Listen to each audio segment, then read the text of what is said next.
नमस्कार दोस्तों, welcome direction study point. मैं हूं सौरभ शुक्ला। दोस्तों, बिहार दरोगा मुख्य परीक्षा के लिए आपको लगातार वीडियो दी जा रही है और इस वीडियो में हम सामान्य हिंदी के कुछ इंपॉर्टेंट प्रश्न लेकर आए हैं जो कि काफ़ी इंपॉर्टेंट है। देखिए, हिंदी क्वालिफाई करना ज़रूरी है, इसलिए वीडियो को ज़रूर अंत तक देखिए और आप कितने प्रश्न सही कर पा रहे हैं हमें ज़रूर बताइए।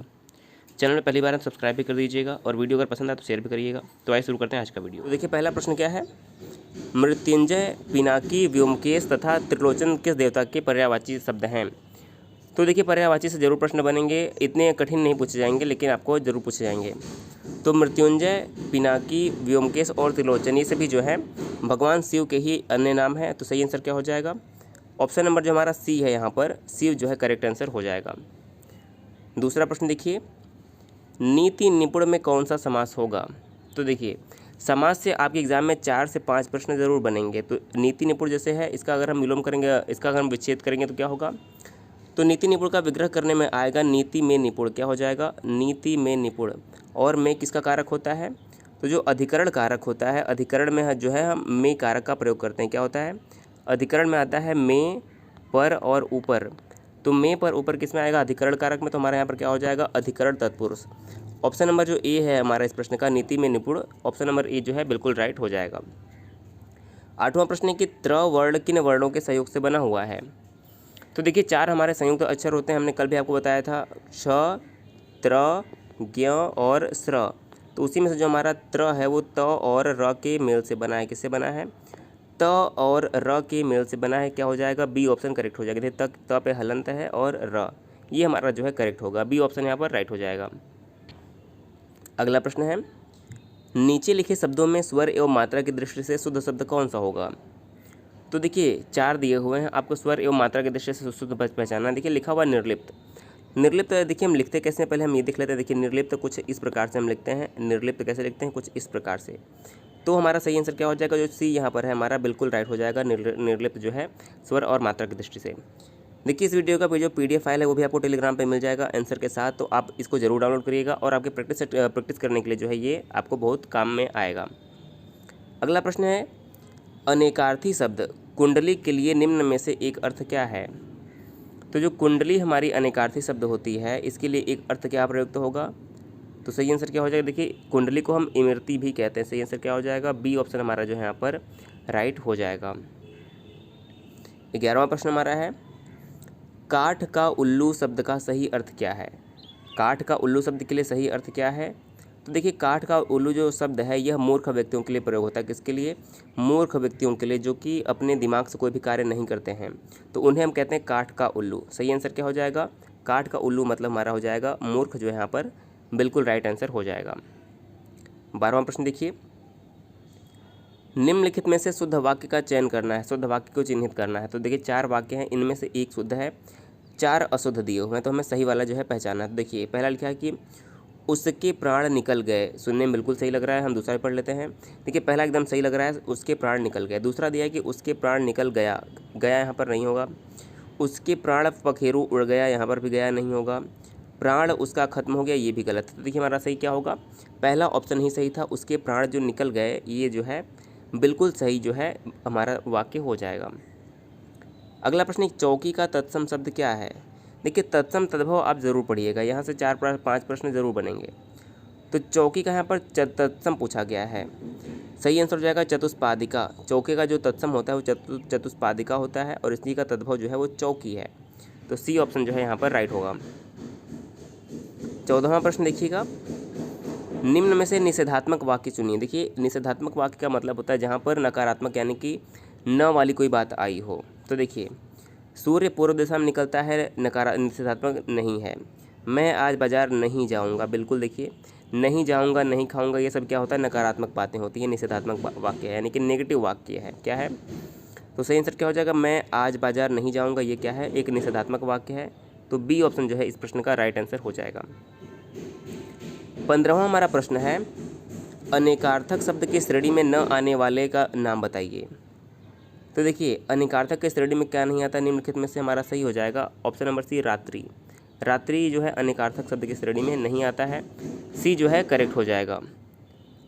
दोस्तों, अगर आपको आसपास से यहाँ पे आवाज़ आ रही है तो उसके लिए माफ़ी चाहेंगे। देखिए, इसलिए मैं वीडियो नहीं बना पा रहा था। देखिए, हम लोग एक ही रूम में रहते हैं और वहीं पे समस्या हो जाती है और मैं छत पे आके वीडियो बनाता हूँ, तो यहाँ पर कुछ आजकल काम चल रहा है, इसलिए दोस्तों जो आवाज़ आएगी उसके लिए माफ़ी चाहेंगे।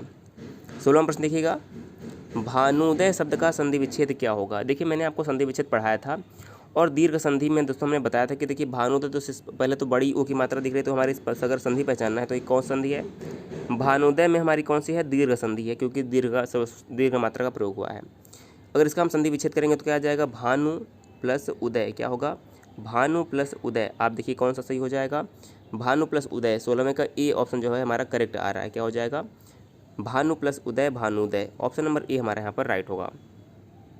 17वां प्रश्न है, निम्नलिखित में से एक नदी का पर्यायवाची नहीं है। देखिए 4 ऑप्शन दिए हैं, इनमें से एक नदी का पर्यायवाची नहीं है, बल्कि और 3 जो होंगे नदी के पर्यायवाची होंगे। तो देखिए निम्नगा जो है नदी की पर्यायवाची है, कूलंकसा जो है ये भी नदी की पर्यायवाची है, और कूलवती भी जो है नदी की पर्यायवाची है, लेकिन त्रिपथगा जो है नदी की पर्यायवाची नहीं है। देखिए त्रिपथगा किसकी पर्यायवाची है, त्रिपथगा जो है ये गंगा की पर्यायवाची है। गंगा को जो है त्रिपथगा कहते हैं, क्योंकि माना जाता है कि यह 3 लोगों से होकर जाती है, पृथ्वी लोक हो जाएगा, स्वर्ग लोक हो जाएगा और मृत्यु लोक यानी कि पाताल लोक।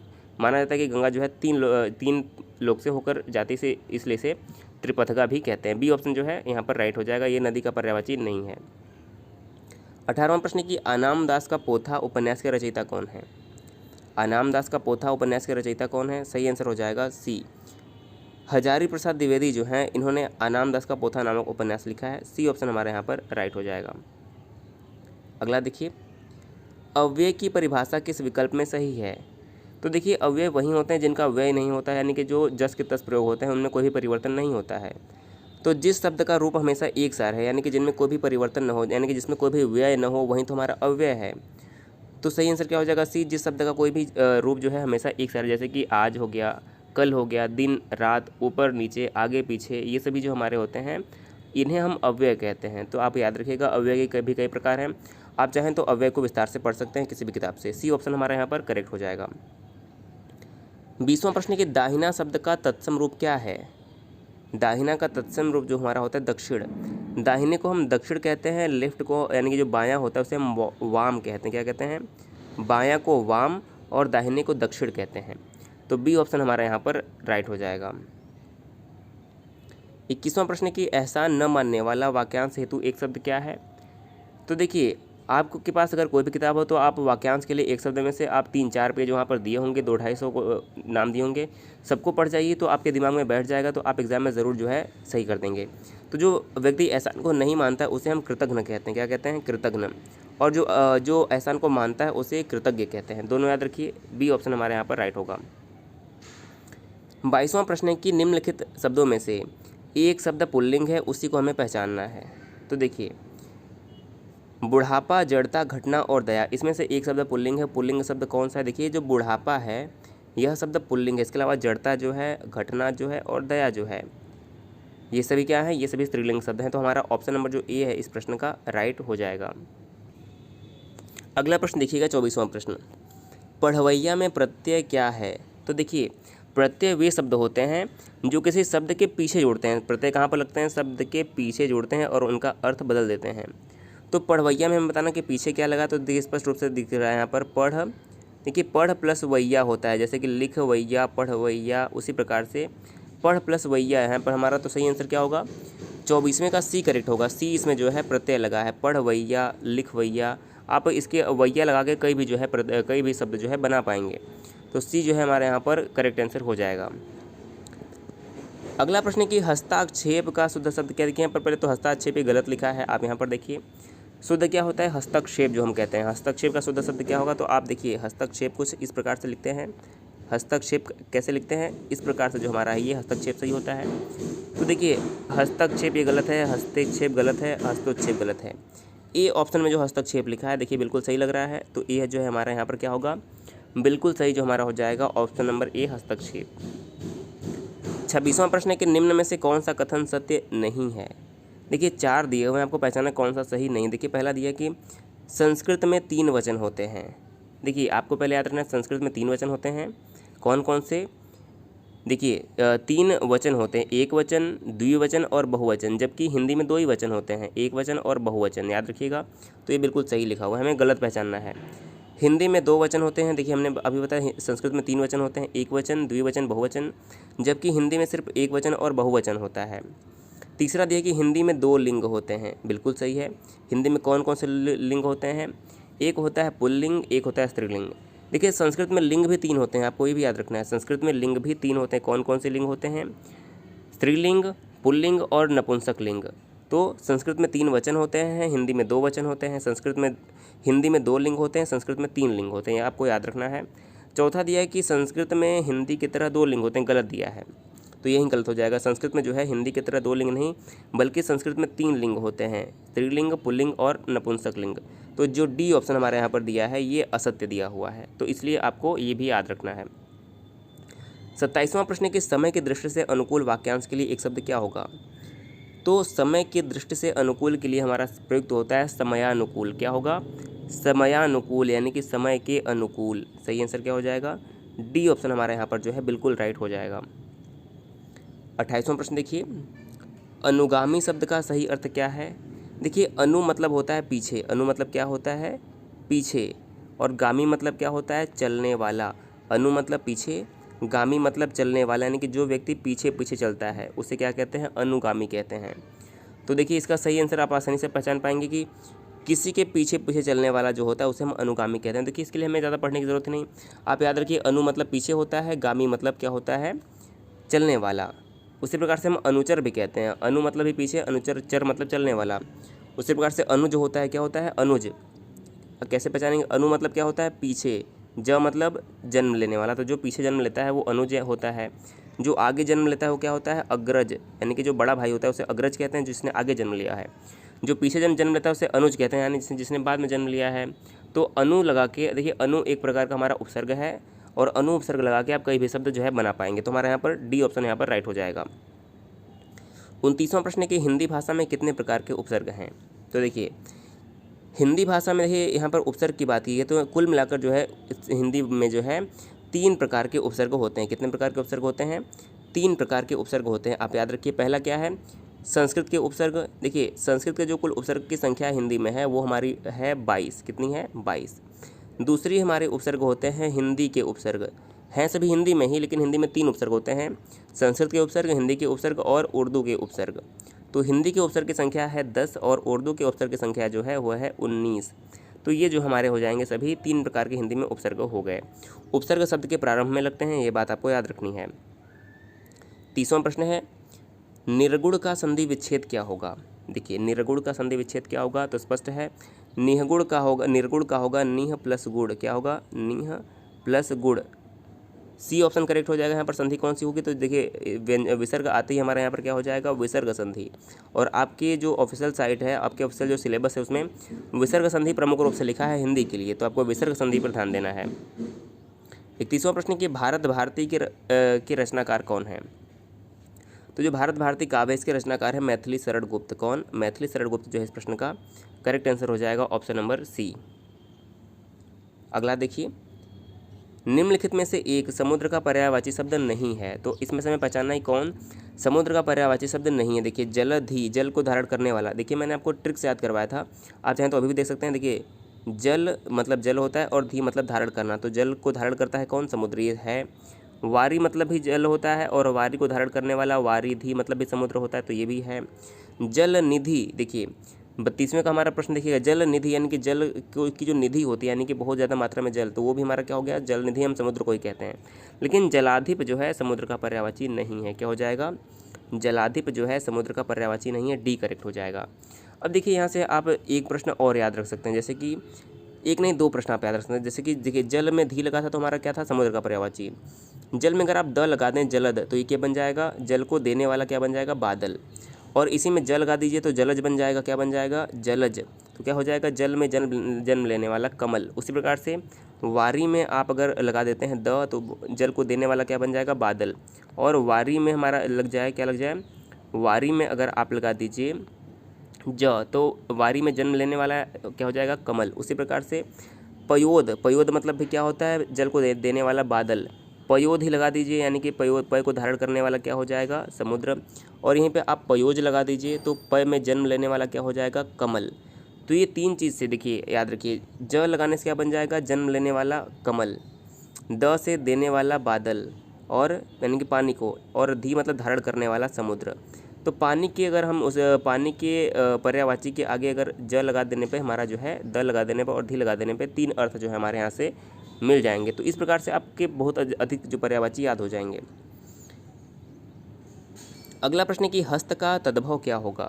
हस्त मतलब होता है हाथ, क्या होता है, हस्त मतलब हाथ, पाद मतलब पैर, क्या होता है हाथ, हस्त मतलब हाथ, पाद मतलब पैर। दोस्तों मैं प्रयास करता हूँ कि आप पढ़ते पढ़ते चीज़ों को याद भी कर लें, ताकि आप एग्ज़ाम में जो है आसानी से जो है प्रश्न को समझ पाएँ। तो याद रखिए, हस्त मतलब हाथ, पाद मतलब पैर। अगला प्रश्न है 34वां प्रश्न, निम्नलिखित में से कौन सा वाक्य अशुद्ध है। तो अशुद्ध वाक्य का चयन करना है आपको। देखिए पहला कि तुम्हारे माता पिता क्या काम करते हैं, सही लिखा है। उसने अपनी बात धीरे से बताई, सही लिखा है। गर्मियों की एक बात सुनाता हूँ, ये भी सही लिखा है। तुम तुम्हारे घर चले जाओ, ये गलत है। तुम अपने घर चले जाओ, यहाँ पे होना चाहिए, क्या होना चाहिए, तुम अपने घर चले जाओ, तुम तुम्हारे घर चले जाओ, ये वाक्य जो है गलत है। तो डी ऑप्शन जो हमारा हो जाएगा 34वें प्रश्न का बिल्कुल करेक्ट हो जाएगा। 35वां प्रश्न देखिएगा, वीर पुत्र को जन्म देने वाली स्त्री के लिए एक शब्द क्या प्रयुक्त होता है। वीर पुत्र को जन्म देने वाली स्त्री के लिए एक शब्द क्या प्रयुक्त होता है, वीर प्रसु। क्या होगा, वीर प्रसु, यानी कि वीर पुत्र को जन्म देने वाले के लिए वीर प्रसु शब्द का प्रयोग होता है। डी ऑप्शन हमारे यहाँ पर करेक्ट हो जाएगा। वसुंधरा पृथ्वी को कहते हैं, ये आप सभी को पता है। 36वां देखिएगा, कुछ लड़के जा चुके हैं, इस वाक्य में शब्द कुछ जो है कौन सा विशेषण है, इस विशेषण का भेद हमें बताना है। तो कुछ क्या हो जाएगा, देखिए जो कुछ होता है इसे हम संख्यावाचक होता है और ये अनिश्चित संख्यावाचक होता है। जैसे कि कुछ, थोड़ा, बहुत, ये सभी जो होते हैं अनिश्चित संख्यावाचक होते हैं। डी ऑप्शन हमारा यहाँ पर जो है करेक्ट हो जाएगा।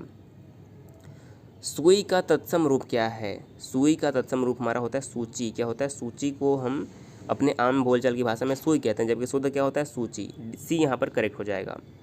अगला देखिए, निम्नलिखित वाक्यों में से कौन सा वाक्य अशुद्ध है, पहचानना ही कौन सा अशुद्ध। देखिए पहला लिखा कि अभग एक मराठी छंद है, सही है। आपका भवदी, देखिए कभी भी आपका भवदी शब्द का प्रयोग नहीं होता है, सिर्फ भवदीय शब्द हम प्रयोग करते हैं। बी ऑप्शन जो है यहाँ पर अशुद्ध है।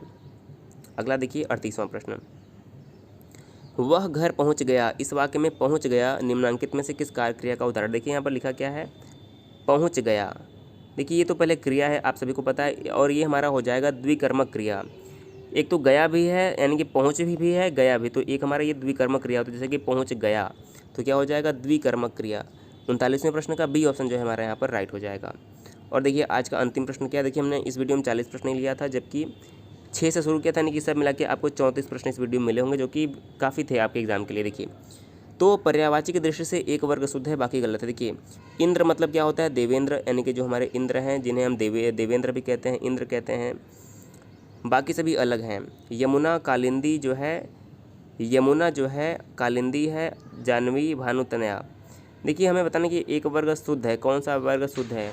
जाह्नवी किसे कहते हैं, जाह्नवी गंगा को कहते हैं, बाकी सभी जो हैं यमुना के पर्यायवाची हैं।